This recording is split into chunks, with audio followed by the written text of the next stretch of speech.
Bapak, Ibu, saudara yang dikasihi Tuhan, Shalom. Salam sehat untuk kita semua. Apa kabar? Sehat toh? Wah, sungguh luar biasa. Mantap. Kita akan membaca Alkitab. Namun sebelumnya, marilah kita berdoa.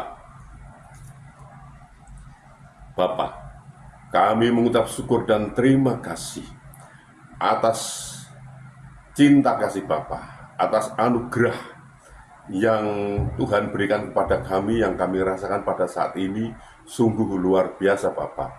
Terima kasih, terima kasih. Bapa, kami akan membaca Alkitab dan akan merenungkannya. Berilah kami daya ingat yang baik, dan berilah kami pengertian, agar kami bisa mengerti dan bisa memahami apa yang Tuhan kehendaki.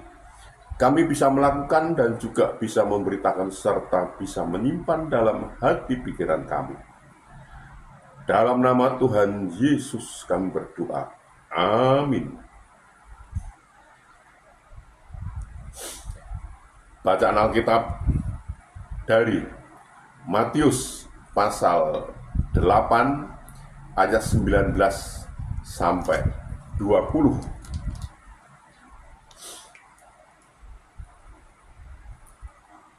Lalu datanglah seorang ahli Taurat dan berkata kepadanya, "Guru, aku akan mengikuti engkau kemana saja engkau pergi." Yesus berkata kepadanya, "Serigala mempunyai liang dan burung mempunyai sarang, tetapi Anak Manusia tidak mempunyai tempat untuk meletakkan kepalanya."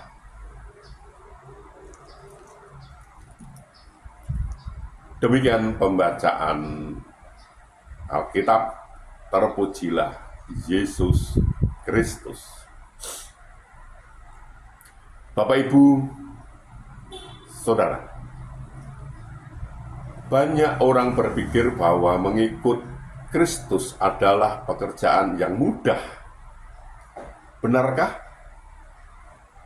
Sebagai pengikut Kristus, kita dituntut untuk memiliki komitmen dan juga motivasi yang benar. Kalau hanya sekedar ikut-ikutan, apalah artinya? Jangan hanya bangga dengan label Kristen jika tidak diiringi dengan sikap dan perbuatan yang mencerminkan Kristus. Sebab menjadi Kristen berarti memproklamirkan diri sebagai pengikut Yesus Kristus. Alkitab dengan tegas menyatakan, barang siapa mengatakan bahwa ia ada di dalam Dia, ia wajib hidup sama seperti Kristus telah hidup. 1 Yohanes pasal 2 ayat 6. Apa yang menjadi motivasi kita dalam mengikut Tuhan? Perhatikan apa yang dikatakan Tuhan Yesus ketika melihat banyak orang berbondong-bondong mengikut Dia.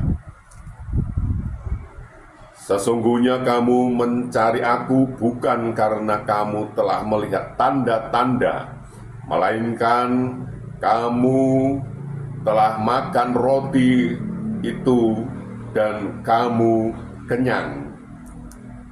Yohanes pasal 6 ayat 26. Roti berbicara tentang kebutuhan-kebutuhan jasmani. Bila orientasi kita dalam mengikut Kristus hanya sebatas itu, suatu saat nanti kita pasti akan kecewa. Banyak orang pada mulanya begitu menggebu-gebu mengikut Tuhan, tapi di tengah perjalanan mereka mundur dan meninggalkan Tuhan setelah apa yang mereka harapkan belum terwujud juga.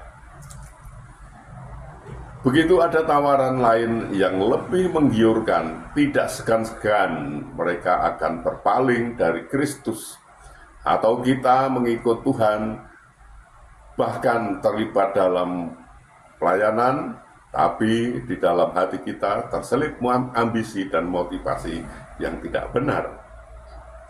Dalam perjalanannya menuju kota Yerusalem, ada seorang ahli Taurat yang datang kepada Yesus dan berkeinginan mengikut dia. Guru, aku akan mengikut engkau kemana saja engkau pergi. Matius 8 ayat 19. Mengapa Tuhan Yesus tidak langsung meluluskan keinginan ahli Taurat itu? Apa yang membuat dia tidak berkenan? Yang menjadi pokok permasalahan bukan terletak pada keseriusan dari ahli Taurat itu, tapi pada motivasi atau sikap hatinya dalam mengikut Tuhan. Ada tertulis, Tuhan menyelidiki segala hati dan mengerti segala niat dan cita-cita. 1 Tawarikh 28 ayat 9. Tuhan menolong dan memberkati kita. Amin. Mari kita berdoa. Bapa, kami mengucap syukur dan terima kasih atas diberi kesempatan kami untuk belajar tentang firman Tuhan. Bapa, berilah kami daya ingat yang baik dan berilah kami pengertian agar kami bisa mengerti dan bisa memahami apa yang Tuhan kehendaki kami bisa melakukan dan juga bisa memberitakan serta bisa menyimpannya dalam hati pikiran kami.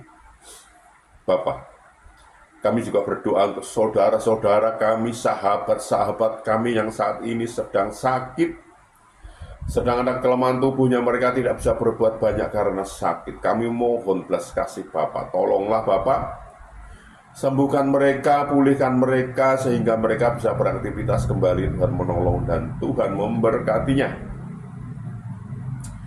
Bapa, kami juga berdoa untuk saudara-saudara kami, sahabat-sahabat kami, yang saat ini belum bisa memenuhi kebutuhan keluarganya dengan baik. Mereka ada kesulitan masalah keuangan keluarganya, mereka tidak punya Bapak, mereka sudah mencari dan mencari dan mencari lagi. Namun mereka sepertinya mengalami jalan buntu mereka ini. Kami mohon belas kasih Bapak, tolonglah Bapak, bukakan jalan bagi mereka. Sehingga mereka mencari, mendapatkan, bisa bekerja, bisa berusaha, dan bisa memenuhi kebutuhan keluarganya dengan baik. Bahkan mereka bisa berkelimpahan dan juga bisa menjadi saluran berkat untuk orang lain. Bapak, kami juga berdoa, kami juga mohonkan untuk anak-anak kami, saudara-saudara kami, sahabat-sahabat kami yang saat ini sudah waktunya untuk berumah tangga, berkeluarga, namun mereka belum mendapatkan pasangan hidup yang seiman dengan mereka. Mereka sepertinya kesulitan untuk mendapatkan pasangan hidup yang seiman dengan mereka, Bapak. Kami mohon belas kasih Bapak, tolong Bapak, bukakan jalan bagi mereka, sehingga mereka bisa mendapatkan pasangan hidup yang seiman dengan mereka, dan mereka bisa membentuk suatu keluarga rumah tangga bahagia, damai, sukacita, dan bisa beranak cucu mereka ini. Bapak, kami juga berdoa untuk bangsa kami, bangsa Indonesia. Berilah damai sukacita, damai sejahtera pada bangsa ini, dan berilah bangsa ini agar mau mengenal Engkau lebih lagi Bapa. Dan bangsa ini mau belajar tentang firman Tuhan, sehingga bangsa ini tidak gagal paham Bapa. Bapa, ini kami, pakailah kami untuk memberitakan firman-Mu, lengkapi kami dengan Roh-Mu yang kudus, untuk memimpin dan membimbing kami dalam memberitakan firman itu agar tidak keliru Bapa. Bapa, ampunilah segala dosa dan salah kami, sehingga kami layak untuk memohon pertolongan Bapa. Dalam nama Tuhan Yesus kami berdoa. Amin.